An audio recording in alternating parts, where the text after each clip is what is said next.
I want to talk about the situation at the southern border, and I want to bring in former acting commissioner of the CBP as we continue to talk about the crisis down there that the administration is ignoring. Mark Morgan is with us. Mark, good to see you.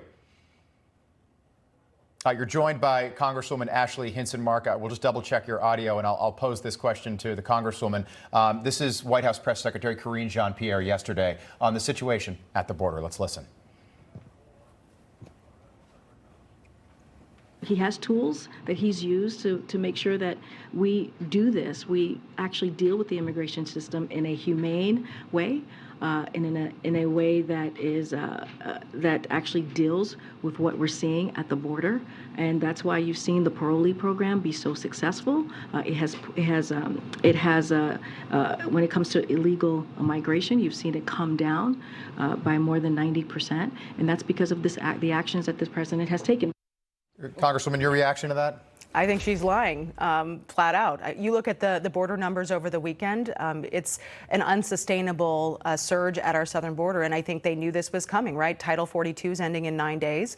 More than 20,000 people at our southern border over the weekend in 72 hours, 806 pounds of meth. I mean, you can't work around those numbers, and President Biden has deliberately ignored the crisis at our southern border, and frankly, they're enabling it to happen. They don't have a plan, and their message, I think, to people in the border community, or frankly to Iowans, is just deal with it, right? And I think that's completely irresponsible. It makes us less safe, right? I mean, we've got people on the terror watch list coming across in droves, almost 300 this fiscal year. So, that we know of. That we know of. So many gotaways. Mark, recent Trafalgar polls suggest that more than 90% of voters, they blame the federal government for the ongoing border crisis, that the increased cost is a federal responsibility. Do you think the messaging that people are receiving from networks, like Newsmax, is finally registering with people? We've been talking about this for 2+ years now.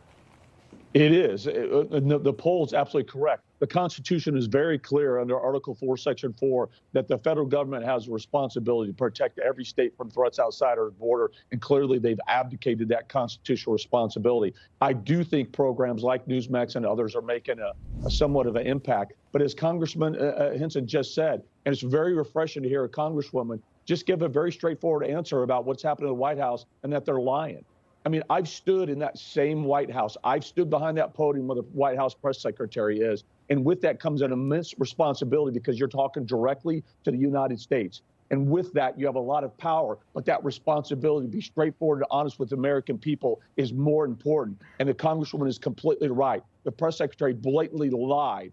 I encourage everybody, just get on your phone and type in CBP stats. Type that in, and you look at the first page, and it'll signify what the Congressman said is completely right. What's happened in the last 25 months is over 300% increase in illegal immigration and fraudulent claims coming in. What the press secretary said was an absolute lie. Great point. It's like world meters for COVID stats. And the numbers don't lie. What you just referenced. Congresswoman, do you have a response to that? Well, I think what it comes down to is this administration is completely failing at the border. We've called on Secretary Mayorkas to resign. I think it goes without saying, but they don't want to acknowledge these statistics at all in what they're doing. And I asked Secretary Mayorkas point blank in committee when we had him in our committee, are you tracking how many people have been killed by illegal immigrants since Biden took office? Of course they're not, because they don't want to know that statistic. So when you look at the crime, like I mentioned, the people on the terror watch list that have come across, not to mention violent offenders, gang members, right? The cartels are winning this fight, and that's a whole other conversation that we're not even diving into today. But the ramifications for this are going to be so long-lasting and are a direct result of the failure to follow the law that we already have in place. The ramifications could be permanent. Just quickly, I saw you Saturday night at the Correspondents' Dinner in Washington. I'm not sure if you saw Secretary Mayorkas. I saw him. The two people who had the most security with them, Alejandro Mayorkas and Dr. Fauci on Saturday night, which I thought was curious, but a good glimpse into, maybe how controversial they are, maybe how unpopular they are in certain circles. Well, and they clearly care about their own security. They should care about other Americans, is what I'm saying to them, is think about all these people that have put Americans in a more vulnerable position, and they should care about security at our southern border. Terrific point. Congresswoman, great having you in-house once again. Look forward to seeing you again soon. Mark, we'll do it again very soon. Thank you.